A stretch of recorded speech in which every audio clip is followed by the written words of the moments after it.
So the thing you don't want is a bunch of words just floating around in their head. You want it to be, okay, this is in this category, because as soon as inside zone gets all jumbled up with a gap scheme, you got problems. Anytime that you get your pass pro and it's just a bunch of words floating around in their head, to me, they're going to struggle to learn.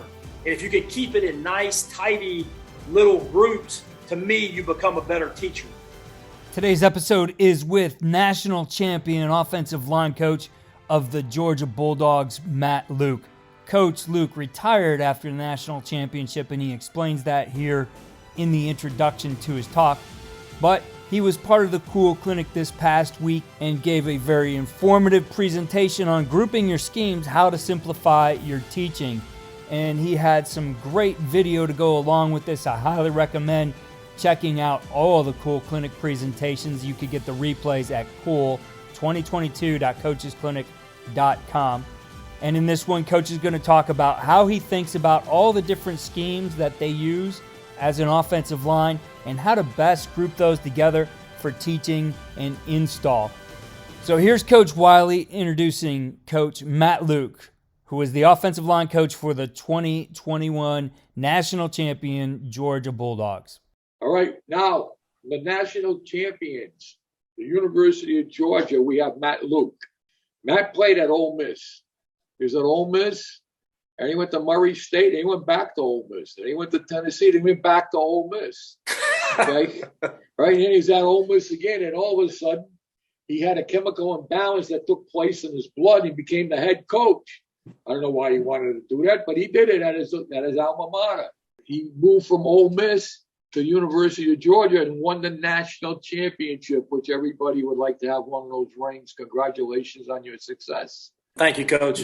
As a coach, as a player, as a head coach, that's the goal. You're trying to get to that spot where you can get one of those, and you have one of the very few rings that they give out. Congratulations. Thank you, very Coach. impressive to watch that game. Right, you guys out there, like I was telling everybody, please have a list of questions to ask Matt at the end. You got them now. You got about 600 guys. Go talk to them. Okay, awesome. Well, guys, I appreciate y'all being here. That was the first thing I wanted to say before I get started my presentation is just for you guys that are offensive line coaches and you're out there, just by you showing up and trying to get better, that means a lot. And I just appreciate, I'm excited about this opportunity. I haven't done anything football since February, so I'm excited to talk some ball with you guys today. And the thing I think is if you get one thing out of not just my talk, but out of anybody's talk, if you can get one thing to take back with you, it's worth it. It's worth your time. So I really do appreciate y'all coming on here. And like I said, hopefully you can steal one thing or maybe get one key word. I remember it really is two key words. I remember I was listening to a talk at the Cool Clinic, and I got the term body presence.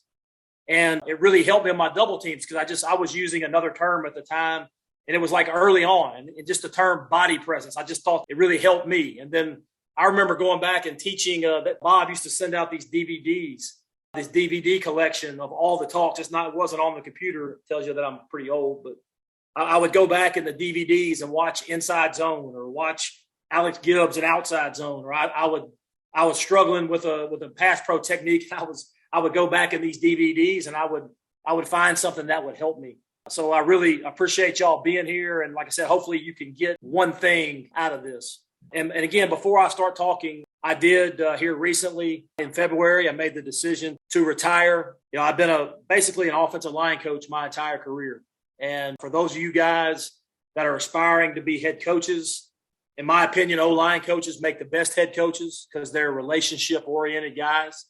But I have a son that's 14, and I have a son that's 10, and I had a unique opportunity to step away and to spend some time with those guys. So I wasn't sure if everybody knew that, but in February I did make the decision to step away and just be a dad for a little while. We kind of checked off some boxes with the head coach at your alma mater and then winning a national championship.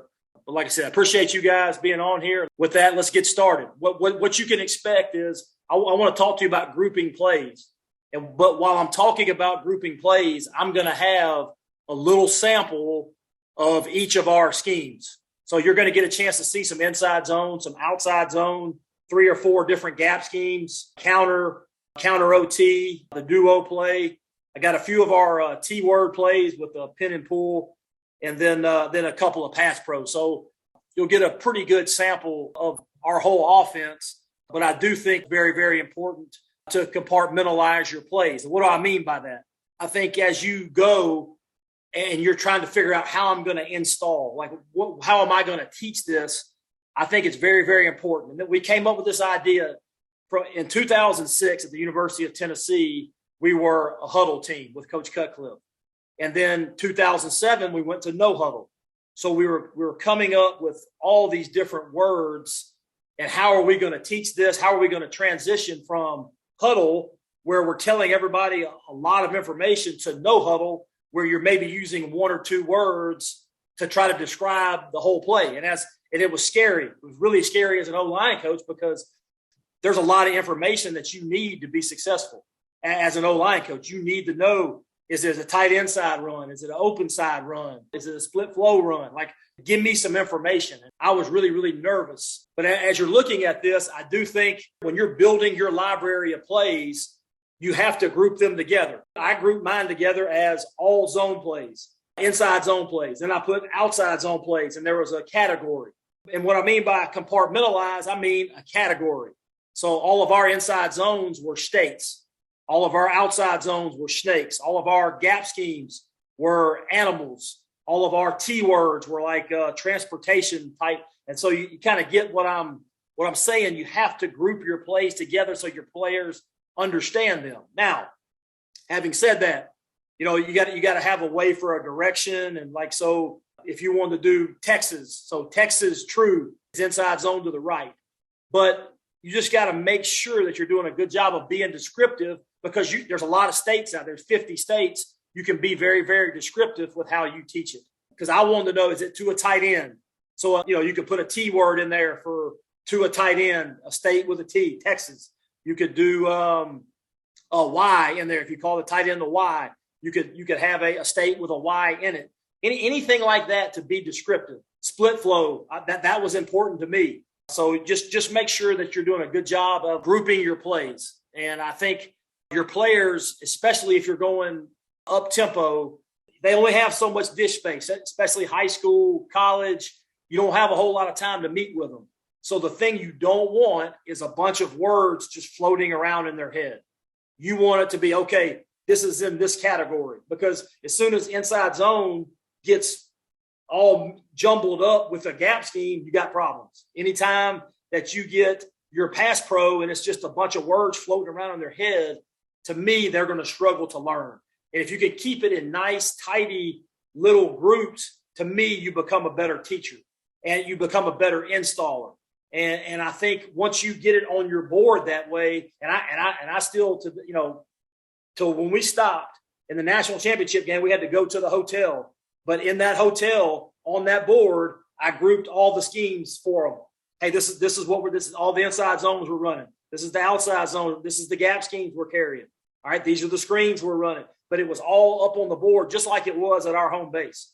And I just think that's very important, because I think they can visualize what they're about to run. And to me, that's what great coaches do, is they're able to make that visual come to life on the field.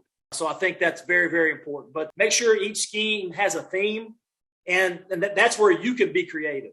And the players, I think they like that stuff. You can use NFL football team. I know at Ole Miss, we used fast food places because we were running tempo a lot. So just be very creative on how you group and take time to really think through it. Okay, this is inside zone to a tight end, so we're going to call it something with a T in it. This is inside zone to an open end, or inside zone to the weak side, so we're going to have a W in it or an O in it. This is inside zone with split flow, so I know the linebackers are fall back, so I'm going to call it this. Okay, this is gap scheme. This is one back power. We're going to call it Green Bay. This is two back power. We're going to call it whatever the case may be, but I'm grouping everything in a nice, tidy little box. But when I say compartmentalize, that's what I mean. I mean grouping your schemes. And again, just like I said, it makes install very, very easy.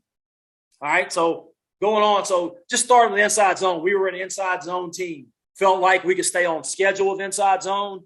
But as you're coming up with these words, it got kind of ridiculous because I want all the information, but you could get to where you have 6 or 7 different ways to run inside zone, different terms because they're descriptive. Inside zone to inside zone to a tight end, inside zone to a tight end with a split flow.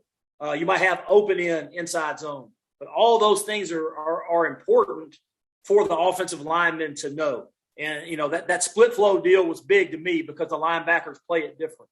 So I just think that just make sure you come up with a good, and again, you don't have to use this, and they don't use this anymore at Georgia, but you can, whatever you have, whatever you could come up with to fit inside zone in to do that. So again, that was important to me. And then also have the ability to maybe we use some B terms, or we could tag a lock on some things. Use a tag word for the zone insert play where the backside would lock. And I have some shots of each one of those.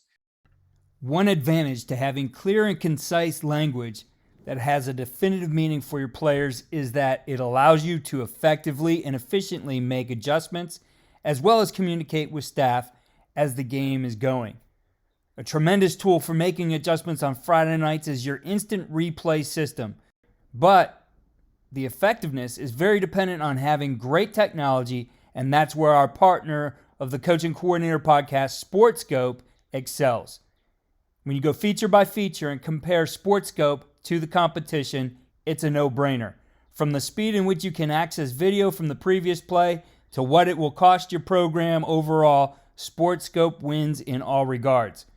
SportScope gives you easy and predictive play tagging, picture-in-picture angle switching, smart features like sorting clips into play lockers for use of those clips at halftime, as well as giving you live in-game opponent stats and tendencies. Technology can certainly provide advantages on game day, but only if you can trust it and maximize its effectiveness. For an episode on how exactly to do that, listen to Douglas Rivers, 6-time state champion at nationally ranked Dutch Fork High School, and see how SportScope helps them win. Links are in the show notes, and go to sportscope.com for more information. Now let's get back to Coach Luke, who will talk about his gap schemes and how he groups those. Okay, let's get into a little gap schemes. All right, now, gap schemes, same thing. We used animals, but you can use, I've used football teams. I've used all kind of different things. It's whatever fits for you, okay? But again, I do think when you're running gap schemes, is it to a tight end or is it to open end? Are you running counter to open end or are you running it to a tight end? I think it's very, very important, especially if you start going against 3-down fronts. In my opinion, you start facing all these odd fronts, put a tight end on the ball on their ass and make them defend that. So I think that's very important. But is it open inside? Is it to a tight end side? And are you running counter, open end, counter to a tight end, power, 1-back power, 2-back power? Or is it counter OT? Is it to a tight end or to an open inside? Okay. Really like the counter OT play, one of my favorites, especially if you have a running quarterback. All right. So now going into the T words, we had 3 different terms. We put them all in. This is all tackle, pull, down block, pull. We have one that was one down block, another that was 2 down blocks, and then we have one with 3 people in it. So I'm going to show you those. We'll try to get through it so we can watch. I think when you're grouping your obviously, most people use 6-man protection the most. When you're grouping your protections, first thing that came to my mind on protections was, Army terms, Army, Navy, Air Force, Marines, stuff that protects, it protects our country. So using those terms in protection, I think that's a good place to start. You can use whatever you want, but find a grouping that you do like. But 6-man was what we used the most. And we got to start using a little bit more 5-man toward the end. But I think you have to be descriptive on, for sure, is it 5-man or 6-man for the call side tackle? Are we in a sort? And then I think you need to have a slide protection category. You need to have a 5-man protection category, a 6-man protection category. And then if you are a 7-man max pro, you can put that in another category. So I think very, very important for that. All right, let's watch a little bit of 5-man protection, and that'll wrap it up before we get to the Q&A. So again, the biggest difference is, we always put the call side is the side the back's on, so we're sorting away. But the call side tackle in 5-man protection he's a double read tackle. He's what we call a hot tackle. I want to marry this up with our 6-man protection and just make sure that they know the call side tackle. The sort side doesn't change; it's the same. Just the call side tackle is now going to be your dual read tackle. But when you're grouping these plays together, I think the 6-man and the 5-man, they need to be married to each other, but they need to, 6-man, backs in, 5-man, they know the tailback's out. However you want to do it. And then you probably need one for empty just based on how much you use that. Thank you again for listening to the Coach and Coordinator podcast. Be sure to check out all the links that we mentioned as well as related links in the show notes. I'll put a link in there to all of the speakers that we've had on the podcast from the Cool Clinic. Follow me on Twitter at Coach K. Grabowski and follow all we're doing at coachandcoordinator.com.